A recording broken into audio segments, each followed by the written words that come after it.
Hello friends, welcome to my channel. આજે આપણે બનાવવાના છે દિવાળી માટે કોડિયા. દીવડા જે કહી શકાય એનું ડેકોરેશન છે આપણે કરવાનું છે, પેઇન્ટિંગ કરવાનું છે. તો ચાલો, દિવાળી આવી ગઈ છે તો આપણે એની માટે તૈયારી શરૂ કરી દઈએ. આપણે સૌપ્રથમ પહેલાં છે માટીના જે દીવા મળે છે કોડિયા એ લેવાના છે. રેડીમેડ બજારમાં મળે છે એ લીધા છે. હવે ત્યારબાદ આપણે જે ફેબ્રિક કલર છે એનો ઉપયોગ કરવાનો છે અને પોપટી કલર મેં લીધે છે, એનાથી આપણે એનો કલર કરવાનો છે પેઇન્ટ બ્રશની મદદથી. તમને જે કલર ગમી યોગ્ય તમને લાગે એ તમે લઈ શકો છો. અહીંયા મેં પોપટી કલર લીધો છે. પસંદગી પ્રમાણે તમે કલર લઈ શકો છો, જેવું કોમ્બિનેશન કલરનું કરવું હોય એ પ્રમાણે. ગ્રીન કલર પોપટી કલર થઈ ગયો છે. હવે ત્યારબાદ જે સેકન્ડ દીવો હતો કોડિયું, એમાં આપણે યલો કલર કરવાનો છે. યલો કલર એકદમ ઘાટો યલો કલર નથી લીધો, થોડોક લીંબુ પીળો ઉપર આવે છે યલો કલર છે લીધેલો છે. અને પેઇન્ટ બ્રશની મદદથી અંદરની સાઈડ છે એ આપણે કલર કરી લેવાનો છે અને ત્યારબાદ બહારની સાઈડ પણ કલર કરવાનો છે. બંને સાઈડ આપણે કલર કરી લેવાનો છે.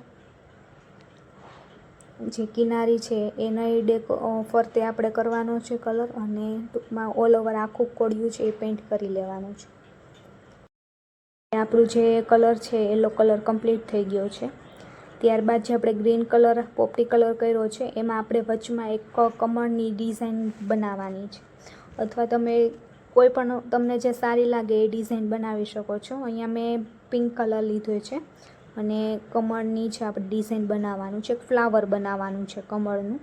એટલે એની માટે પેઇન્ટ બ્રશની મદદથી આપણે છે પેલા પાંખડીનો શેપ આપી લીધો છે અને એની અંદર આપણે કલર કરી લીધો છે. 3 થી 4 પાંખડી છે એ બનાવેલી છે.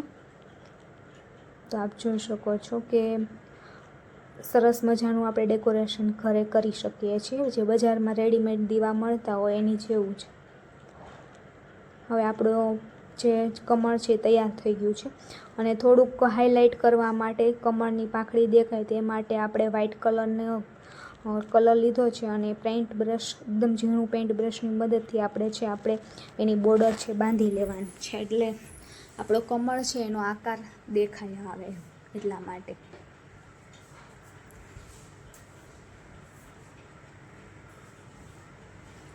તો આપણું કમળ છે રેડી થઈ ગયું છે અને નીચે આપણે કમળની એક દાંડલી છે એ બનાવી લેશું. એની માટે મેં ગોલ્ડન કલર લીધો છે અને ત્યારબાદ સાઈડમાં વધારે ડેકોરેશન માટે એટલે મીન્સ કે એનું પાંદડી જે હોય એ ટાઈપ એક વળાંક કાપી અને એક શેપ બનાવેલો છે અને ત્યારબાદ સાઈડમાં પાંદડું છે આપણે દોરવાનું છે.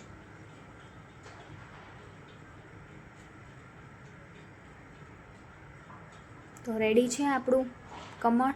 અને ત્યારબાદ આપણે જે કિનારી છે એકદમ પોપટી તો પહેલાં કલર કરી જ લીધો છે, ત્યારબાદ વધારે હાઇલાઇટ કરવા માટે એની માથે મેં એકદમ ઘાટો યલો કલર છે એ લીધો છે. પેઇન્ટ બ્રશની મદદથી આપણે છે એની બોર્ડર છે બાંધી લેવાની છે. તો બોર્ડર આપણી બંધાઈ જાય ત્યારબાદ આપણે એમાં આપણી યલો કલરની જે ડિઝાઇન છે એ કમ્પ્લીટ થઈ ગઈ છે કિનારી, આપ જોઈ શકો છો કોડિયું.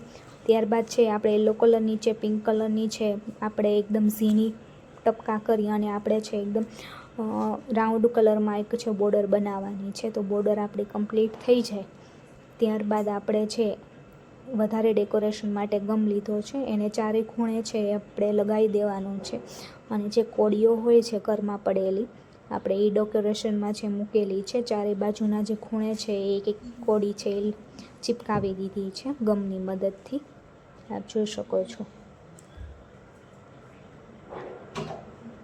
અને કમ્પ્લીટ ચારે બાજુ છે એ લગાવાઈ જાય એટલે આવું આપણું રેડી થઈ જાય કોડિયું. ત્યારબાદ સેકન્ડ જે આપણે યલો કલરનું કરેલું હતું તેમાં આપણે જે મેં મરૂન કલર લીધો અને જે આપણે ચોરસ પેઇન્ટ બ્રશનો ઉપયોગ કરી અને રાઉન્ડ છે લંબગોળ તરીકે મેં છે એની ડિઝાઇન બનાવેલી છે. ત્યારબાદ વચમાં આપણે ગમ લગાવી અને વધારે ડેકોરેશન માટે આપણે એની અંદર કાચ છે રાઉન્ડમાં આવે છે એ લેવાના છે. કાચનું એક છે ગોળ આપણે ફ્લાવર બનાવવાનું છે, ફૂલ બનાવવાનું છે.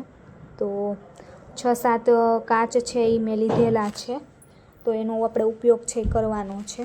ત્યારબાદ ડેકોરેશન માટે જે ગોલ્ડન કલરના જે આપણે પાંદડી ટાઈપના સ્ટોન આવે એ પહેલાં મેં ચીપકાવ્યા છે અને એની માથે ગ્રીન કલર કર્યો છે, કારણ કે ગોલ્ડન અને યલો બંને કલર મેચ થઈ જાય એટલે કંઈ દેખાવ આવે નહીં. ત્યારબાદ એની ઉપર છે બ્લુ કલરનો કલર લઈ અને 3 છે એકદમ ઝીણા છે આપણે ટપકા કરવાના છે, પોઈન્ટ કરવાના છે ઉપર અને નીચે બંનેની બાજુ છે એ 3 કરવાના છે પોઈન્ટ, એટલે એકદમ સીધી લાઈન લાગે. અને ગ્રીન અને બ્લુનું કોમ્બિનેશન અહીંયા કર્યું છે. તો આપણું કમ્પ્લીટ થઈ ગયું છે. અને ત્યારબાદ જે મરૂન કલર છે એની બાજુમાં જે જગ્યા હતી એમાં ગ્રીન કલરથી છે એ આપણે એકદમ સીધી લીટી કરી છે આમ પાંદડા ટાઈપની, આપ જોઈ શકો છો. તો કમ્પ્લીટ આપણા દીવા ડેકોરેશનના છે એ તૈયાર થઈ ગયા છે. આ યલો કલરનું જે છે એ દીવો છે એ બની અને આવી રીતના કંઈક અલગ લાગી રહ્યો છે. અને જે ગ્રીન કલરનો છે એ બનાવેલો છે દીવો એ પણ બતાવું તમને. તો આ ગ્રીન કલરનો છે દીવો.